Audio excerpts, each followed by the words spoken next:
right, now it is my pleasure to introduce our presenters for today. First up, we have Nancy Fry. Nancy Fry is a professor in educational leadership at San Diego State University and a member of the International Literacy Association's Literacy Research Panel. Nancy has published in The Reading Teacher, Theory into Practice, Reading Psychology, Early Childhood Education Journal, and Educational Leadership on research related to literacy, school leadership, and effective instruction. Her current books include The Artificial Intelligence Playbook, The Teaching Reading Playbook, Teaching Students to Drive Their Learning, Welcome to Teaching, and the PLC Plus suite of books.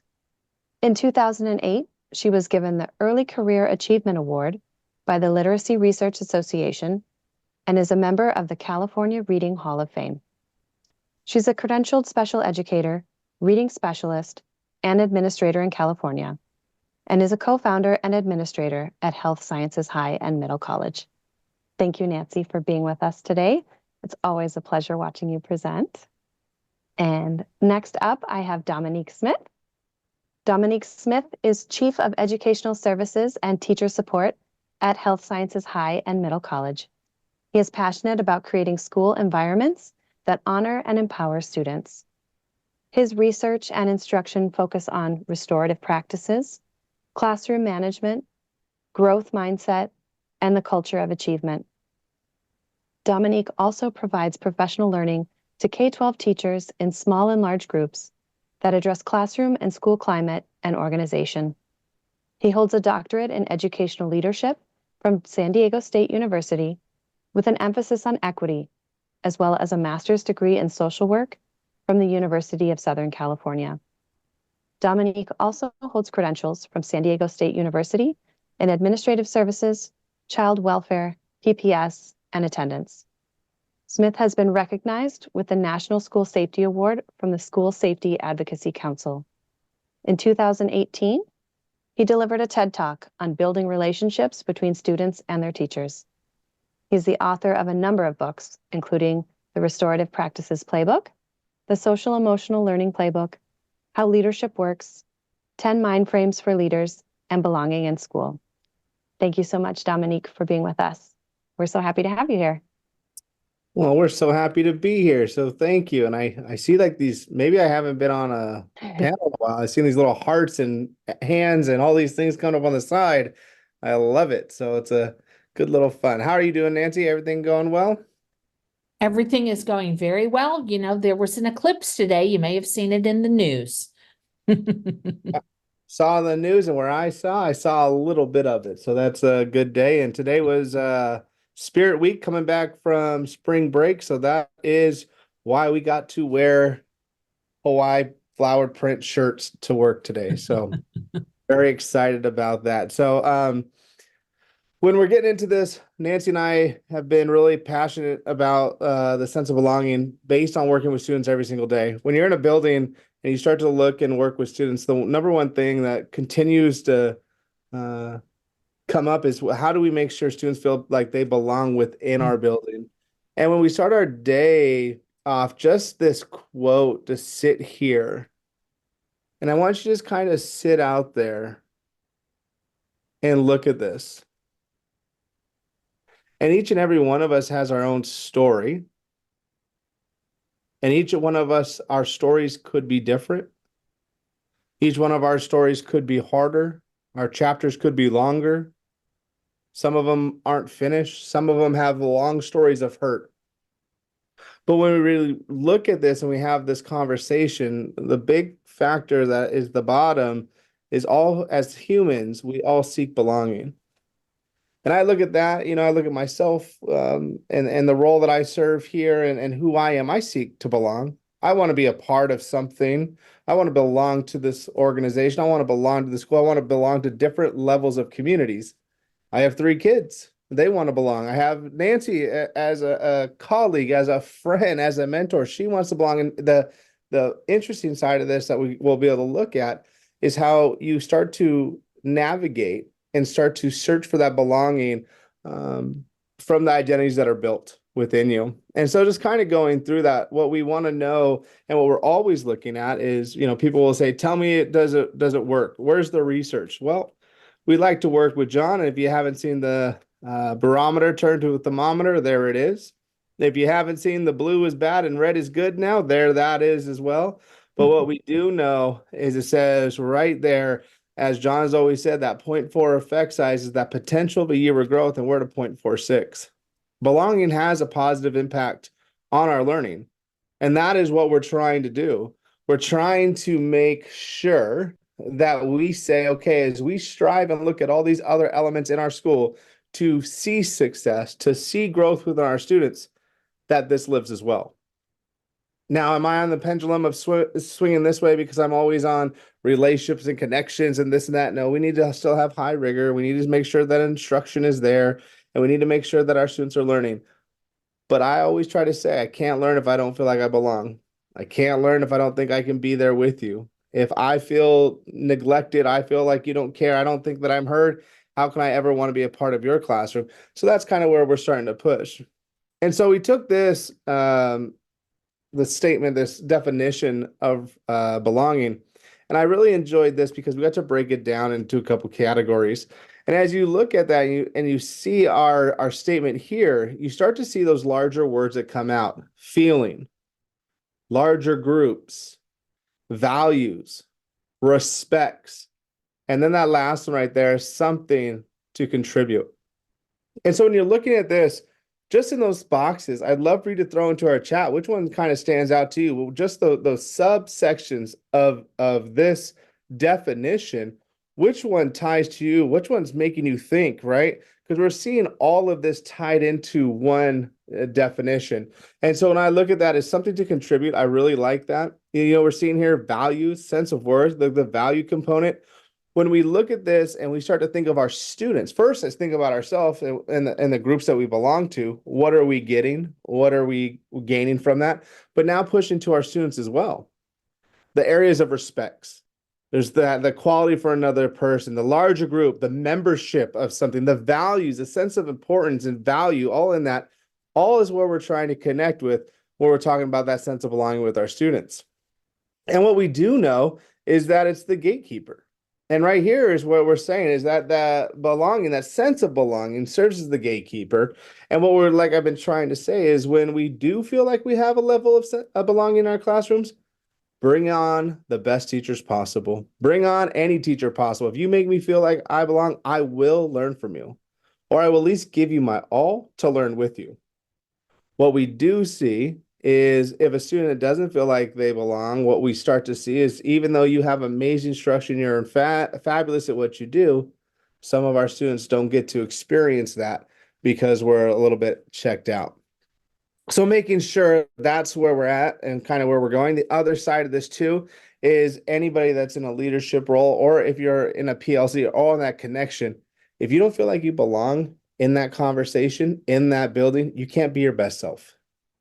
I think one of the things that we've always took away from the pandemic is taking care of yourself. But what we have to do is make sure that we take care of ourselves and say, I should belong here. And if I don't feel like I belong in our building, in our place, in my grade level, in my PLC, I need to address that because I deserve the right to make sure that I belong in these places. So what we wanted to make sure is, as we know, it could be fearful in a building, especially when they come to school. When we see this, we see students come in and we see them that they're a little nervous and they don't know what to do. Look at your first day of school. Look at right now, probably coming off of a break, how some of your students might be feeling. There's a little bit of that fear because they've been away. They don't know. But what they're also feeling is, I don't know anybody. I don't connect with anybody. I don't belong here. Why do so many of our students that transfer in, or some of our students that are in military homes, sometimes have some really hard months? Is because they don't get that quick experience of I belong here. We've always been advocates to make sure, how do we push and how do we make sure that we can have our students feel like they belong? And I see in the chat, thank you so much. How do you make sure and I want to make sure we're saying this, every individual belongs on your campus? And we're going to talk about as we go through our dimensions, making sure that every individual, no matter who they are, where they're from, what label has been placed on them, that they belong in the building, because that's how you take some of that fear away, is making sure that, hey, I'm here, I belong here, this is my place. When we look at that, we're looking at that community school too, is where everybody has it. When we start to build off this and we start to look at this, we wanted to make sure that just not our sub pocket of students had it, right? When you look at some data points, you start to see that some subgroups say, I belong here. You know, our ASB or our student council, I belong here, or this group over here, I belong here. Maybe even some of our drama or athletics, I belong on this campus, I belong to this place. They rock their gear, they're feeling really good, all that kind of stuff. What about the individuals that currently aren't a part of anything? Do they still feel like they belong in your school? As some of your students will start to belong to other subgroups, how do you make sure every student belongs in the building? And that's the big piece right there. And how do you measure that? How do you make sure of that? How do you connect on that? And what you're trying to do is label where that is. And so what we'd like to do is just kind of quickly, again, as you saw a definition, just throw your own definition into our chat boxes. Well, what does belonging mean to you? What does it look like? What does it feel like? What's it sound like? Whatever you want to do, just so we can get some more responses of what you believe belonging is right now. We got safety, connections, acceptance, total acceptance. I like that. A champion, safe to be, representation, feeling valued. Look at all this. Thank you for all of the responses. Respect, total inclusion, being heard, feeling feeling valued. Well, all of you are saying that. The other side of this too, who doesn't feel valued? Who doesn't feel like they belong in the school? And when you start to look at that, you start to put it down there. When's the last time we had the conversation with our whole school population and say, hey, who doesn't belong? Why don't you feel like you belong? The one question that can make sure students here tomorrow is asking, do you belong here? And when they say no or yes, what's your response to that? How do we make sure, again, we have a campus of individuals that say I belong rather than a subpopulation of individuals belong? So again, thinking right now on your own campus, at your own schools, in your own districts, what areas of students do you feel maybe don't belong? At the same time, as a leader, is there any groups of individuals as the adults that don't belong on your campus, and what can you do for them? So what we wanted to do is make sure we celebrated Eric Carter's research and how to expand on that even more and say, how can we bring this to life into the classroom? And we took these dimensions and we said, okay, we looked at Eric Carter's research. We looked at where he was delivering into a subpopulation of saying, okay, he's going to focus on individuals with intellectual disabilities. And we said, what can we do to expand this a little bit more? And what was interesting, as you look at this circle right here with all these dimensions, if you scroll through our definition of what belonging is, I'm pretty sure each one of these words kind of fell into that. You already knew this. We do know this. And so what we're trying to do is expand on that even more. We're trying to make sure that each area can live in the classroom, it can live in the hallways, it can live in the community of our school. And so this sense of belonging starts to drive in these categories. But what we needed to do and what we're going to be doing within this professional development, if we go deeper into the professional development, is designing exactly what it is so far where you sit, but where could it be? And that's a piece of work that you can take back. Where do we need to know where we stand currently to understand how to move forward? So being able to take these and go back to your own place, to your own site and say, okay, this is where our team, myself, our administration, our community, this is our draft definitions. When we do some work, where could we grow and where could we be? What's our new dimension? What would this foster? What would the actions look like to make sure we're developing each area of these areas of belonging? The first one that's really near and dear to me, it's welcomed. It's actually one of the pillars of success here at our school that I work at. The first thing we go into is making sure that every student feels welcomed when they come into this building. The same component goes for every adult and every student and every family member. We want to make sure that those students get those red carpet treatments. I mean, all the way to even doing it. We're going to see if it plays well, but So what else do you want to get it? You want to look in.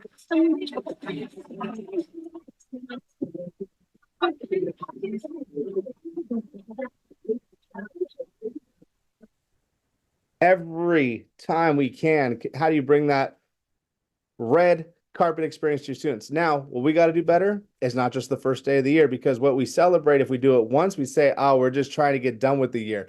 If we do it in the beginning of the year, at semester, we're doing it again. because, hey, it's the start of a new semester. Here we go. We're excited, not, we're almost done. So anytime you get that red carpet treatment, go ahead and put it out, because that's what we want our students to feel every single day. If you got a professional development for your adults in the building, why not give them the red carpet experience when they get to show up? The local hospitals here call it the Sharp experience, making sure that every individual feels good when they walk into a place. So when you look at that, think about your own places: cafeteria, the front desk, the classroom, the playground. Do those areas create a sense of belonging, or does it not create a sense of belonging? Do these areas currently on your site, do that invite individuals to feel valued, to feel heard, to feel welcome? And I want to make sure we pause on that welcome side. When you go on your campus and you look at the playground or you look at lunch, is it a welcoming environment? Do the adults welcome it?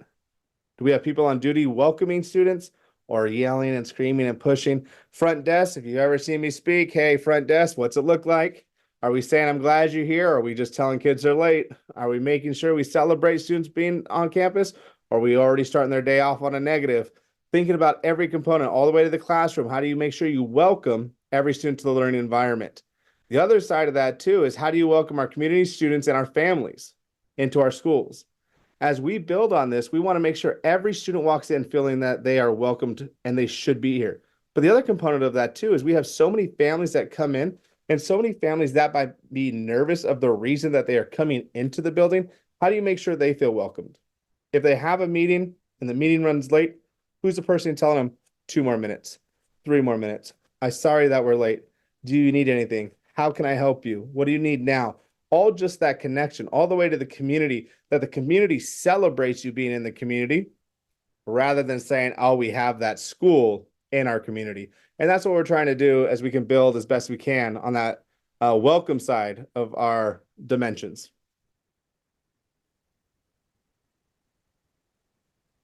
Sorry. The other side we're looking at is invited and present, making sure you start to look at all these modules or all these dimensions. They'll break into different areas. The best part of why we love the book is being able to look at the central question and help you drive exactly what you might be looking at and seeing where you can go next.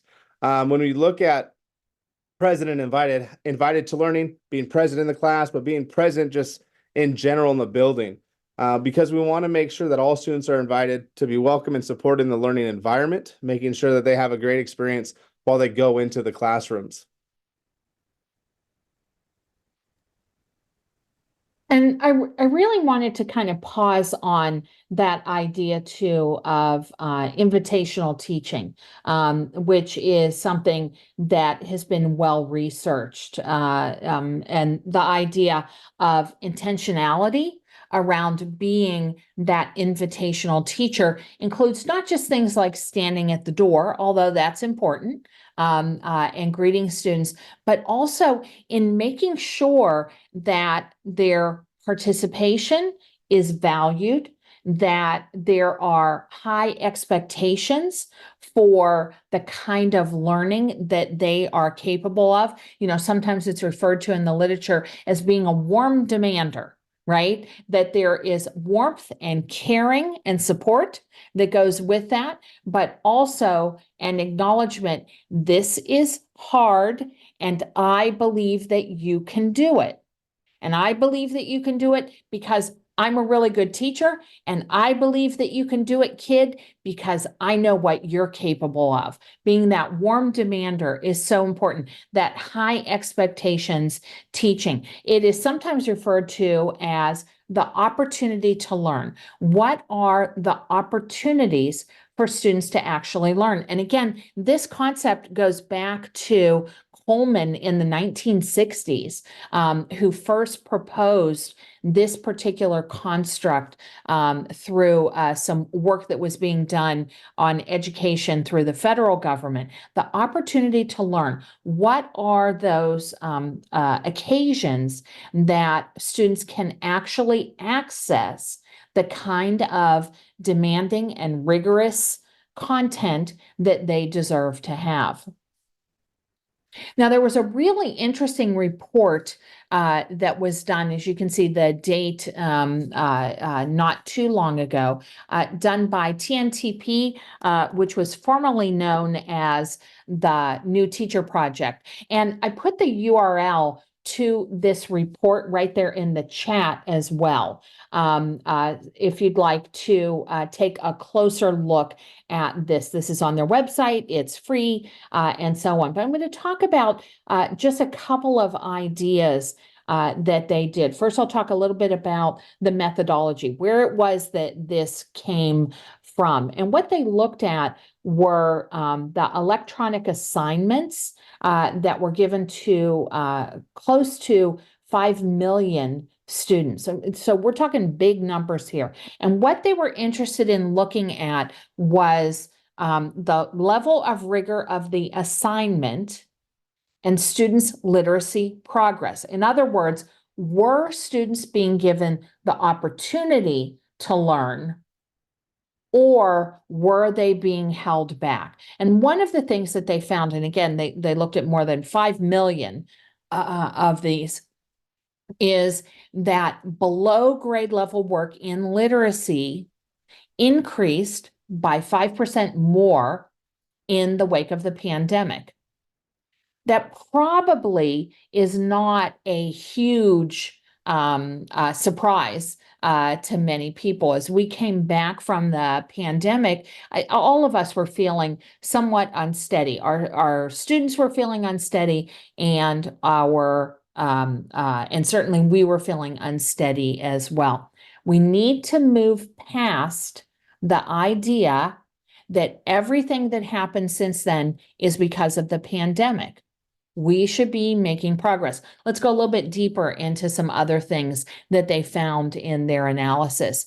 They also looked at what were the comparative levels of rigor of these electronic assignments among schools that were high poverty, as well as comparing them to schools that were not high poverty. And what they found was that students in schools that met their definition of high poverty spent 65% more time on below grade level work in literacy than their peers in higher SES schools.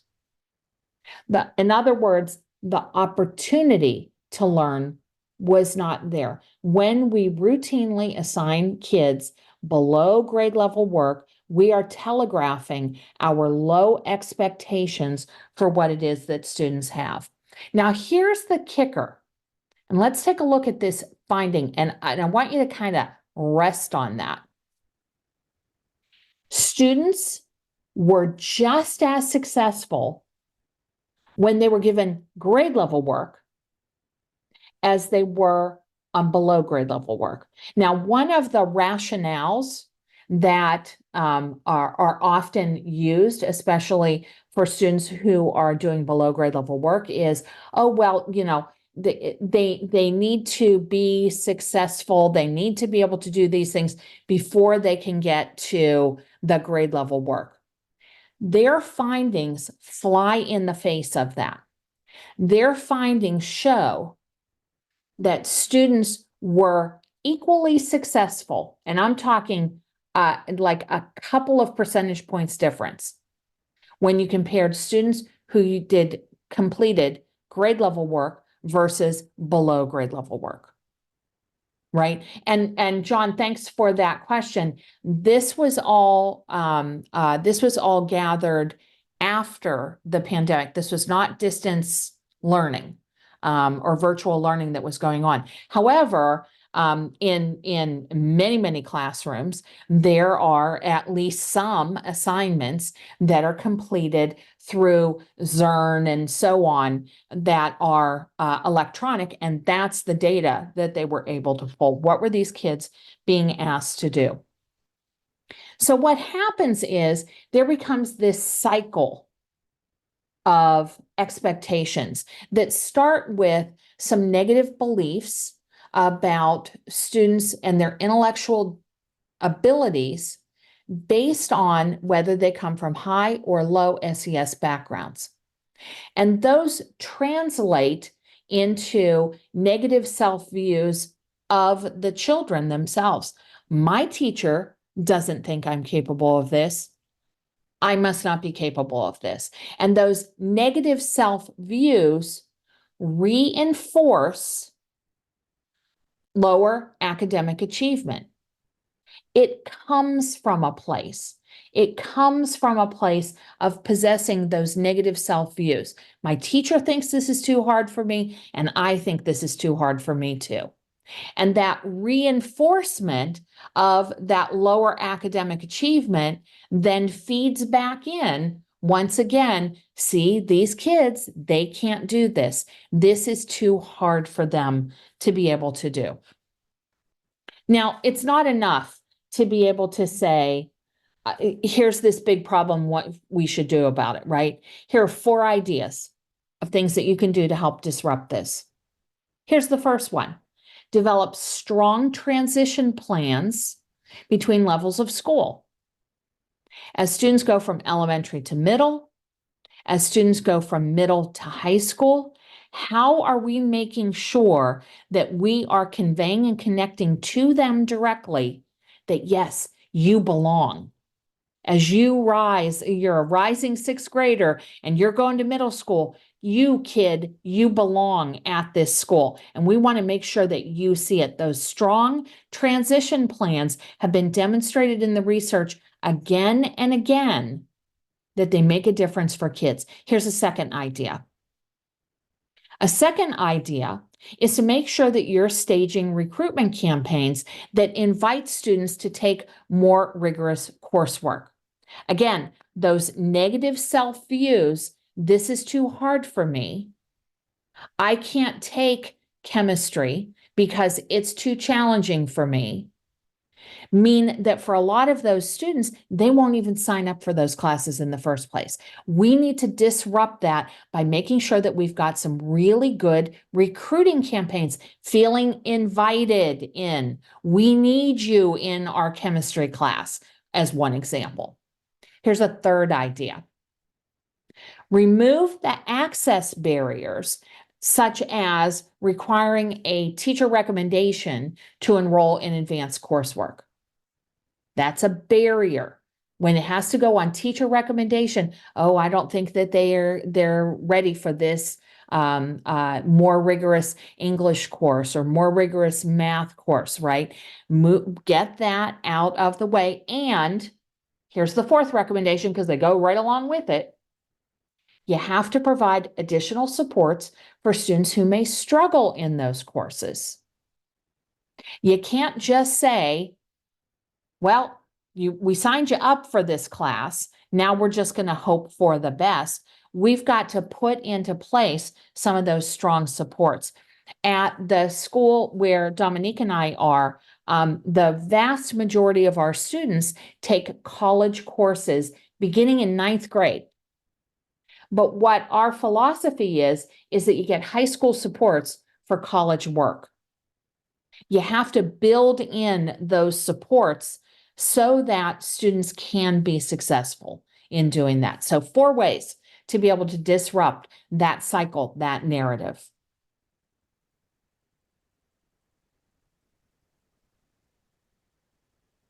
The other side of this is when we're looking at this and we're having the conversation about being present and how to maybe break some of these areas, is we have to actually be in the building.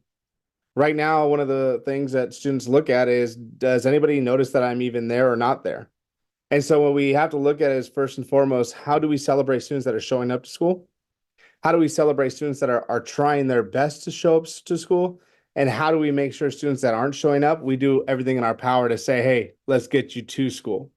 The power of a home visit is one of the most powerful tools that we have. That doesn't cost too much money, especially around our neighborhoods. If we walk over, knock on the door and say, hey, we really like you back at school.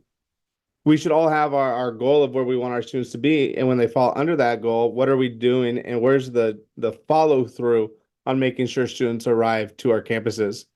When you look at this, it says, again, the research shows that if kids aren't in school, guess what? They don't have the potential to grow.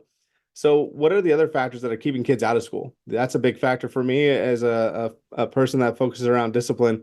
How many students are being removed from school for poor rules that we haven't adjusted? How many students have been removed from school due to what their hair looks like and how they braid their hair or how curly their hair might be? And all those things that are culturally themselves and being told they can't be here. So just making sure when we look at this and we start to say, what can we do? Our number one focus says, well, we have to make sure students know they should be here. The other side too is when a kid isn't on campus, the next day, I hope someone is celebrating that they are today. If they missed yesterday, let's say I see you today. Just like if you were with our building and you're someone in the building and you were sick yesterday and you show up and nobody said, man, we missed you yesterday, how that would make you feel. Making sure that, hey, I'm glad you're here. Hey, I'm glad you're focusing. Hey, I'm glad you're trying as best you can because attendance matter. And I want to make sure you hear that each and every one of us that's been in education, we've said it once or twice or maybe 12 times. Attendance matters. If we believe that, stop having things in place that say attendance doesn't matter. Just saying it, think about it. How many times students or kids out of school and out of classes, we send a message all the time that attendance doesn't matter when we're trying to tell them it really does.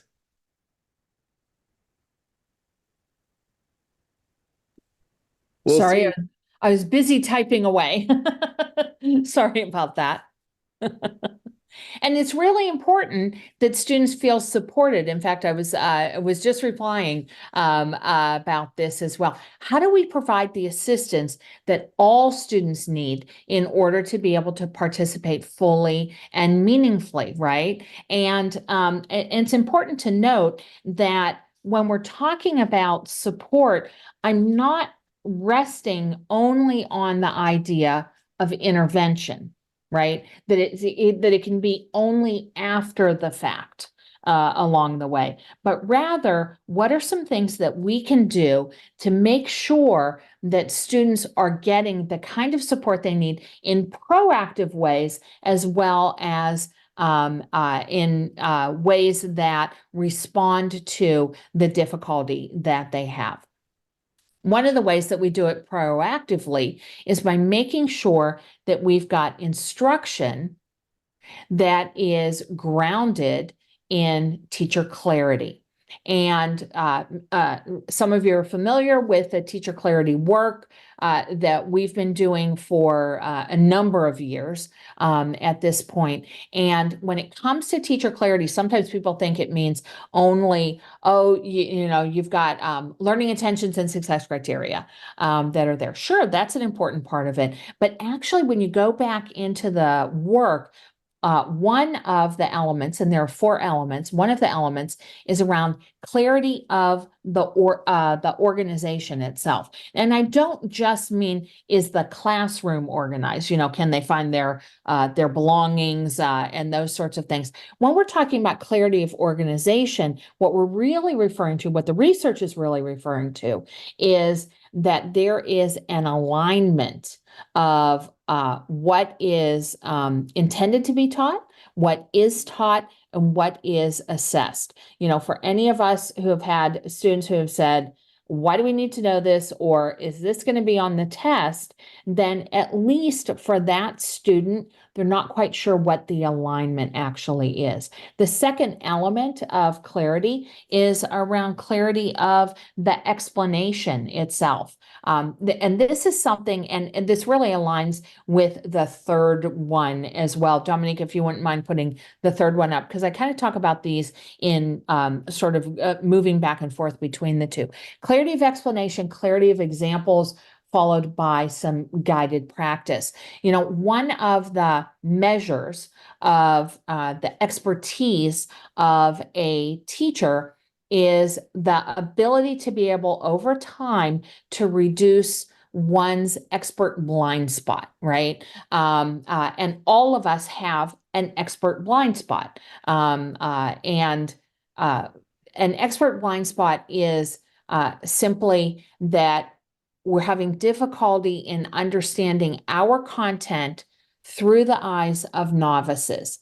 And for some teachers, they get better and better at being able to reduce that expert blind spot because they're able to explain, they're able to create examples that resonate with novices in particular. But then you've got to pair that up with that guided practice. In other words, that there are lots of opportunities for students to be able to try things on, and guess what?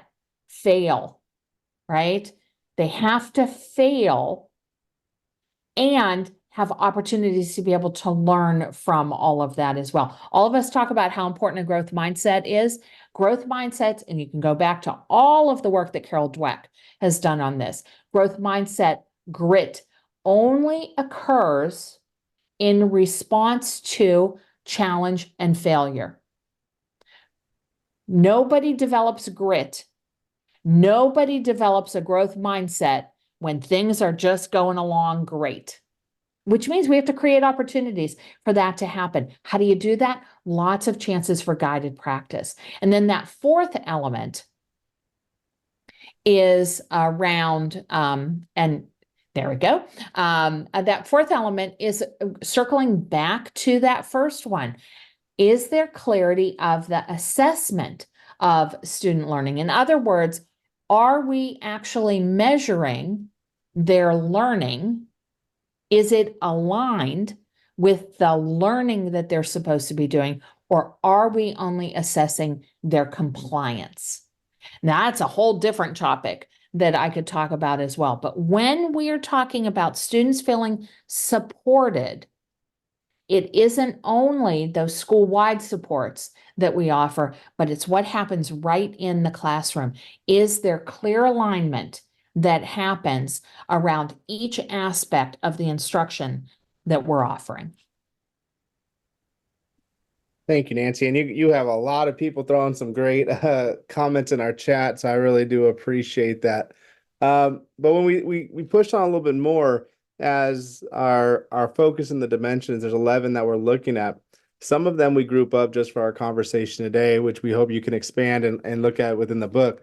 But how do you make sure that your environments, when you start to look at this, are areas where students are accepted, they're known, they're befriended and loved? And the bottom two, I think, are pretty interesting because I see people kind of go, whoa, befriended and loved. This guy's telling us to be friends. No.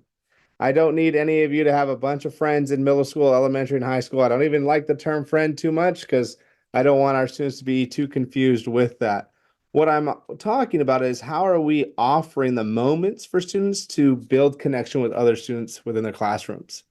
How do we have conversations with individuals to make sure they understand this is the person that I connect with currently, this is a student that I might not connect with, and this is a student I have no idea who they are?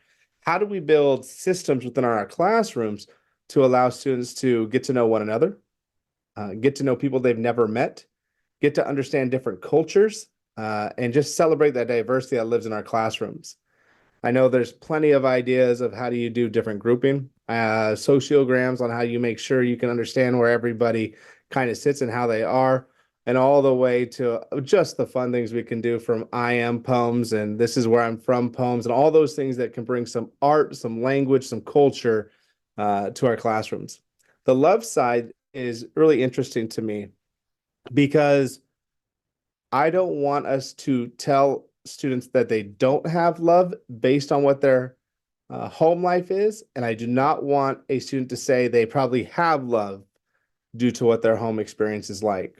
We get into conversation, you've probably heard this with maybe some colleagues and maybe some other peers, where someone's reaching out. The slides is what the module is. So in the book, that's the module that'll be connected to for you in the what the numbers are. But when you look at the love side, I've heard this before. Oh, that student needs us more. They have nobody at home. They only have one parent. That statement can be so isolating, so hurtful, where that student is getting more love than any of us could ever achieve. And just because their home life looks different than maybe yours, it could be a different statement. Or with students that have two parents at home and they might have a bigger house, they say there must be so much love, where guess what? Those parents might not be available, might not be connected, might not be there. We have families that are serving in the military that are gone a distance of time, and that love factor is missing, and say, hey, this is what I needed and this is where we're going. And so trying to make sure that we build that connection of love and where we're at. The other side is accepted and known, and being sure that you know your students, you welcome your students, right? But when you know your students and you accept your students, you understand each and every in and out of your students. One of the biggest things that happened here at our school is when you know and you accept, right? And especially when you know, you have to make sure that you're living up to the expectations of your students. What do you know about them? What do you know more than just their name in the classroom and the hobby that they do? How do you connect on a higher level than that? The other side is that how do you accept and value the diversity, the person, the cultures that live into your schools? The one thing when you start to think about accepted is, do we make sure that we address our normal expectations, our normal rules, and make sure that they're living up to the students that are in our building? I've heard people get frustrated with students. They need to look me in the eyes when I talk to them. Plenty of cultures, that's not acceptable, and that shouldn't have happened. Do you know who to have a handshake with and who to put your hand up, who to connect with, who not to? All the little things that you should know about each and every one of our students. And so when we look at that, when we start to think about the sense of belonging, when we start to build on that, guess what? The classroom engagement changes. And all of a sudden now we can do is you can pair things together. You take these dimensions and you pair it with Amy Berry's work on engagement. My goodness. You could have one of the coolest things in the classroom. You could have this wheel up here and you could have the engagement down here. And you can start to say, when I don't feel valued, I'm not driving. All of a sudden you've taken two great bodies of research and you're saying, when I am not valued, I spotlight this, I cannot be driving in my engagement area. So all of a sudden now our students are learning how to talk about what they need so they can become.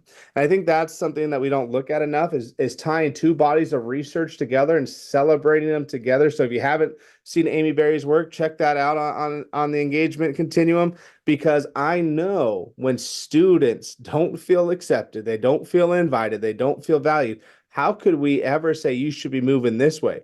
No wonder they're going to the other side. No wonder they're actively disengaged. And so just making sure that we're taking ownership on both those levels, because that will drive into the conversation. The other side is, how do you create a culture of inclusion? This is huge for me. Nancy's been a mentor of mine for a very long time. And inclusion has been in her background for a very long time. And then as I became a father, I had my daughters receive their IEPs, and man, inclusion got bigger because you start to see how inclusion could not work. And so making sure that every single thing you're doing is, how do I be inclusive of every individual? How do I make sure that I can bring this individual into this reading? How can I make sure this person feels accepted and invited into this text or into this project or into this work? And then just being able to have that, one of the coolest things that we were able to do this year is just the lack of communication with some of our students. And just a tool that we were able to buy is the earpiece that translates. And we were finally having conversations with students that we were not able to have conversations with before. The inclusive model right there, that I was just able to hear you and you were able to hear me, and we had open dialogue around my content or our content. What a special moment that could be. So just thinking on every level, what we could do to make sure we're connecting. Because as always, you're never going to see anything without Nancy and I where we don't say relationships matter. They absolutely do. And when you drive on that and think about that, that's what our brains are searching for. We want human connection. As some of us are, not as much, we have a couple areas of human connection that mean the world to us. Some of us, that human connection is what we search for. When we get off this webinar today, we're going to go maybe look for that human connection, someone that we're connected to, someone that we know. I can't wait, to connect with my daughter. It's been a week with them, and now you don't have them. You have a different human connection over here with the people that you work with, but that's what we search for. And what happens is when the human connection isn't there, that translates into that I don't belong here. And all of a sudden you start to see some of those negative effects. So when you think about that, you watch some of your students that are searching for belonging, they start to try to build a connection. They start to try to build those relationships with individuals. They're pushed away. And all of a sudden now their experience is a little bit different within the classrooms. The big thing that we've talked about before, and a lot of people had a great conversation around this. Our colleagues Nicole Law and Sandra Alexandra, they do this a lot, talking about the stereotype threat and that mindset that comes with it. When we look at this and we start talking and pushing about acceptance and being accepted, do you know how individuals could feel?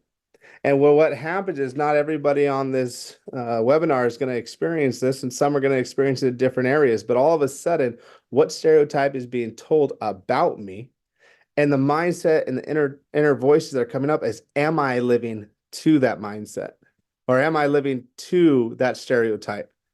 And it's, really interesting because we had a couple of students here really go deep on this conversation of talking about wanting to be in the medical field, but being a Black woman, how they won't be able to be in the medical field or be looked at in a different way, or be told that they have to straighten their hair to be professional, and all the things that these young women that were going to be powerful individuals in this world had to question just because of this concept of stereotype threat. So just as you go through this, understanding how many individuals could be experiencing something different as they're stepping into your classroom, as they're stepping into your schools, as they're looking at a piece of text. We've heard this plenty of times before. When they're reading something, does it reflect them or does it reflect everybody else in the classroom? And what does that say about them? All those components to making a student feel like I do or I don't belong here today. The other side of this too is, how do you make sure that we can focus on strength-based rather than deficit? Well, there's a lot of deficit thinking that sometimes where our brain goes. And I heard this today.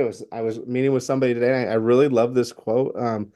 He was saying all of the deficit statements that we say, all the labels that we placed on students. And he was, I'm going to blame him. If you like it, I'll take it. But if you don't like it, blame him, right?